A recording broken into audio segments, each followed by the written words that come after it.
Calcutta high court से ममता सरकार को झटका, बंगाल में 2011 के बाद जारी ओबीसी सर्टिफिकेट रद्द।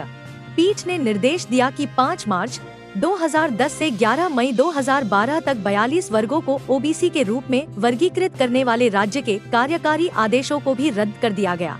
कलकत्ता उच्च न्यायालय ने बुधवार को पश्चिम बंगाल में कई वर्गों का ओबीसी अन्य पिछड़े वर्ग दर्जा रद्द कर दिया और राज्य की नौकरियों में रिक्तियों के लिए 2012 के एक अधिनियम के तहत इस तरह के आरक्षण को अवैध पाया।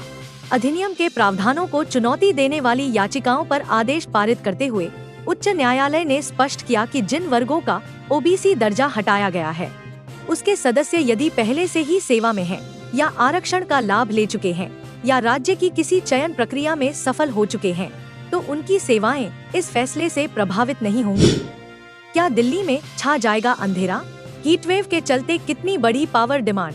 दिल्ली में मंगलवार दोपहर 3:33 बजे पीक पावर डिमांड 7,717 मेगावाट तक पहुंच गई थी। यह दिल्ली के इतिहास में पहली बार हुआ है।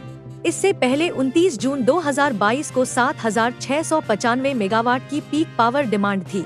मई 2024 में हर दिन दिल्ली की अधिकतम बिजली की मांग मई 2023 की तुलना में ज्यादा है।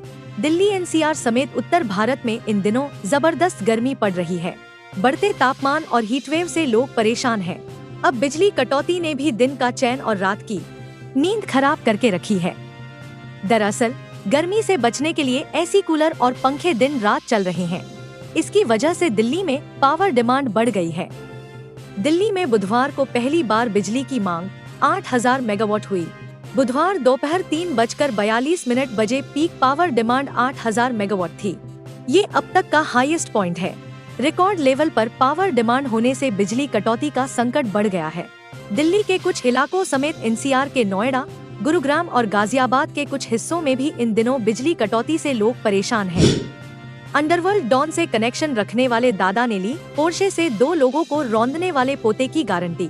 नाबालिग की जमानत के लिए दलील देते हुए उसके वकीलों ने दावा किया था कि उसके गलत तरीके से फंसाया गया है। अगर उसे जमानत पर रिहा किया जाता है तो वह न तो सबूतों के साथ छेड़छाड़ करेगा और न ही अदालत के अधिकार क्षेत्र से भागने की कोशिश करेगा।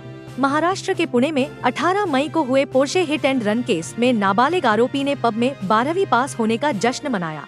शराब में 48,000 रुपए उड़ाए, फिर नशे में चूर होकर पोर्शे लेकर निकला। 200 किलोमीटर की रफ्तार से दौड़ रही कार से बाइक सवार युवक युवती को कुचल दिया। आरोपी को लोगों ने पकड़कर पुलिस को सौंपा, लेकिन उसके रसूख के आगे कानून कमजोर पड़ गया।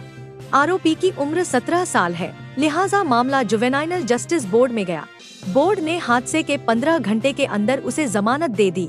2 लोगों को नशे में कार से रौंदने वाले लड़के को बोर्ड ने महज 300 शब्दों का निबंध लिखने और 7,500 के 2 बॉन्ड भरने समेत कुल 7 शर्तों पर छोड़ दिया।